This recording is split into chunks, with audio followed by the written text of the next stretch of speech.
बेटी हुई तोरा 5 गो बेटी हुई 10 गो बेटी उतना लेवे दी मम्मी हां हमरा नहीं के जरूरत 10 गो बेटी के हमरा बेटा के जरूरत बा है घर बेटी हमर घर चलिए सा बेटी हमर कुछ चलिए सा हां तो एकर त मुंह देखल पाप बा अरे ते कोहा तड़ी एकर मुंह देखल पापा हम तो देखत नहीं कर भोरे भोरे पापा दिमाग खराब करवा जत रुए एकर हम का करू ठीक बा मम्मी जी कपड़ा धो देते जल्दी से जाके धो कौन दवाई दी एकरा के पतिया के दम कल मुही के देखत नहीं तो हमरा खीस बर्तन की का कही भोरे भोरे करके देख ले तरी नु त हमर दिन भर के जता खराबे हो जत हे भगवान आखिर का गलती बटे हमर लोग खाली बेटा बेटा काजरे काहे गति करत रहेला हम नहीं के होतो में हमार का गलती बटे इतना क्यों के परताड़ी पा करे के चाहे लागत तो बेटा सोना के झुलुआ लगा के देवे लन सब चल तनी खेत और चली घूमे का बोलो कनिया का कहे दीदी इधर हे जब के रोतन हमार घर के परिवार ननद ननद सब लोग टॉर्चर करते कि तेरी बेटी होती है बेटा ना अरे का करू ई जमाना में नहीं ये तो दिमाग में कहीं लोगन के कचरा घुस गेल बटे कि लड़की होती है तो लड़का होता है ई नहीं सोचत कि वो कोई के लड़की है हैं जे चुप हो जा ऐसन बात बा ना तो एगो बाबा बड़न ठीक बा ऐसे ही हमरो पहले न मर्दे जानत रहल ना सास ससुर कोई न जानत रहसन न गोती नी मारसन पीटसन बासी रोटी खियावसन ननद हमरा से छोट हो गए हाथ हां ई उठावत हमर साथे गुजरल भाई से हम जानत नहीं का करत होई लोग बताई ना दीदी एगो कहीं बाबा बड़न ठीक ना ऐसे हो में जानते हो सिखावे ला नवरातन में बहुत ज्यादा सिखावे बढ़िया ऐसे नवरातन में चढ़ले बाटे हे दीदी तो रहुआ चली ना हमरा संगे हम अकेले कहां जाएंगे आइए बच्ची जान जी से 10 ससुई खच चढ़ी है जान जी तो हम नतीजे कर लगी इस तरह घरे हम ना जे बाहर तनी आइलु तो दो चार गो बात बतिया ली ना जाओ जे चल जा अपन मैं दुख गा दी ठीक ना अब बाबा तारा जन जन कहियन करे के वो करी है जा ठीक है कहां जाए के बर्थडे अरे हम रे के पीपर के पेड़वा हमनी के बहुत बहरी है ओही जे चल हां ओही जे बैठेला ओही जे चल जे ढेर लोग के घर सुधर गए देखे तारा के मैं हाथ पर ले ली हसन ठीक मैं मानी हसन दीदी बहुत बहुत अब ना जा हम चलते ही तार दुख हम सूरज देखते नहीं बात ठीक है दीदी पैसा बड़ा सही दादा घर एकदम नतिया ना एकदम खराब बेचारी के बतावल लड़की के चलते मारत हसन अपना हाथ में बाटे जय पताल भैरवी जय चंडिका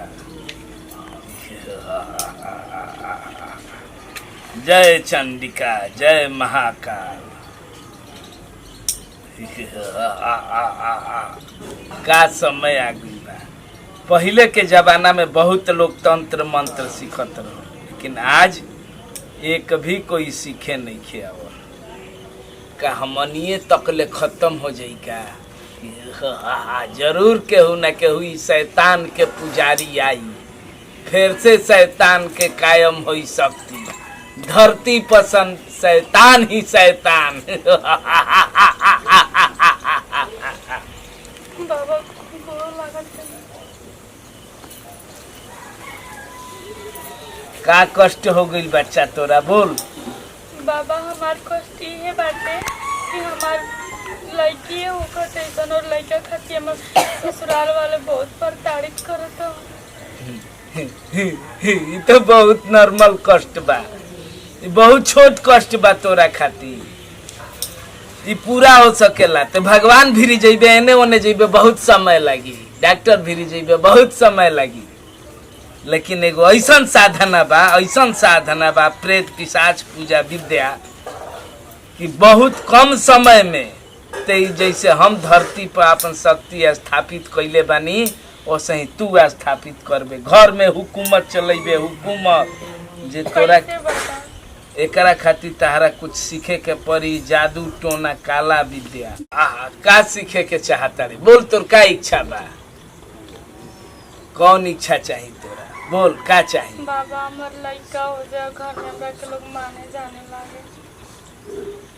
माने जाने लगे सब तोरा इशारा पना छी जेने कहबे ओने होई ते अगर घाम के कह देबे कि बदरी लग जाए तो लग जाए लेकिन ये बहुत कठिन बा बहुत परिश्रम बा एकरा में पागल हो सकेला आदमी जान भी जा सकेला ते भाग जो जाले ते ना सीख सकेली ते भाग जो यहाँ से बाबा ऐसे काय भाग जो। करतनी बाबा, हमरा के लोग बहुते प्रताड़ित करत बाबा। ओम ऐं ह्रीं क्लीं चामुंडाय विचय ओम पताल भैरवे नमः स्वाहा। रक्त पिचासनी आवाहयामि, रक्त पिचासनी आवाहयामि।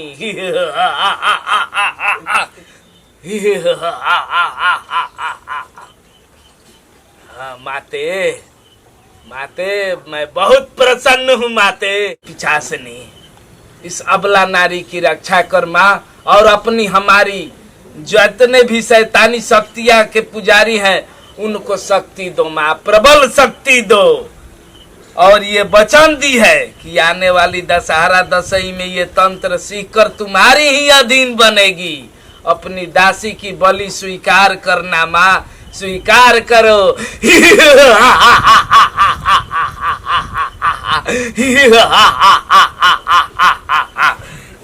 जय चंड चंडिका, चले जाओ माते।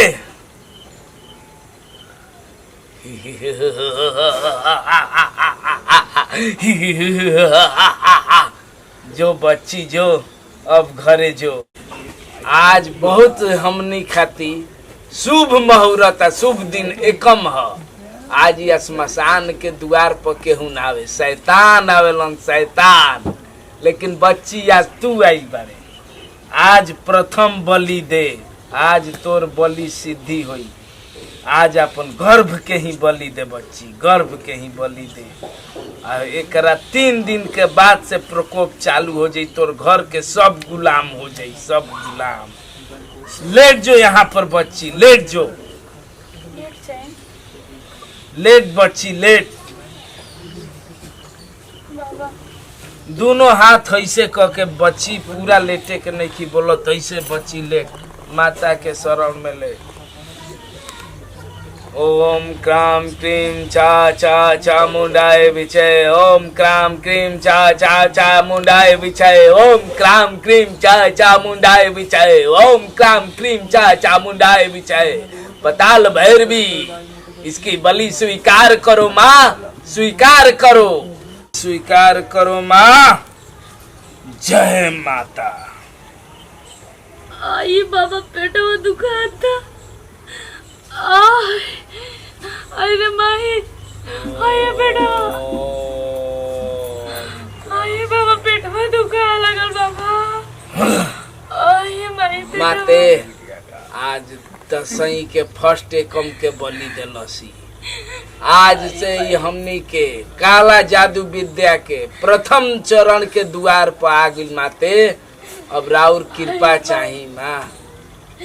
बाबा ले दर्द अभिराम हो जाई, अपना माथा पर धर। ओम क्राम क्रीम चा चामुंडाय विचय, ओम क्राम क्रीम चम चामुंडाय विचय, ओम। कैसन बा दर्द अब बताओ। ठीक बा। आउ कान में एगो मंत्र देता नहीं, यह विद्या के यूज जहाँ जहाँ तू करबे उ आदमी बस में हो जाई है। आ देखिए अभी तोरा चेहरा पर दुखी लौकता, लेकिन इ मंत्र के धारण करते एगो अलग से खुशी तोरा अंदर झलकी, जौन की इंसान के ना शैतान के उ खुशी रही, शैतान के। कान ले आउ है नहीं अपन।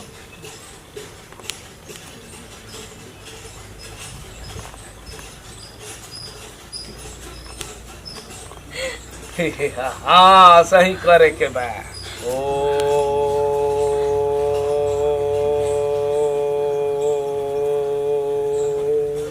जो घरे जो ऐसे डरा के मत रहो, ऐसे कि तोरा से तो स्वयं अब इंसान तो इंसान का, भगवान भी डरी है, भगवान भी। जो अभी जाले पैसा कौड़ी चाहिए बाबा। कुछ ना चाहिए, जौन चीज के दरकार रहे वो दे देले। अब तू सबसे ले दे, सबसे, जौना से कि शैतान के शक्ति बढ़ी। हमारा ये चाहिए कि शैतान के शक्ति बढ़ो, इंसान के ना, दुनिया पर शैतान हावी रहो।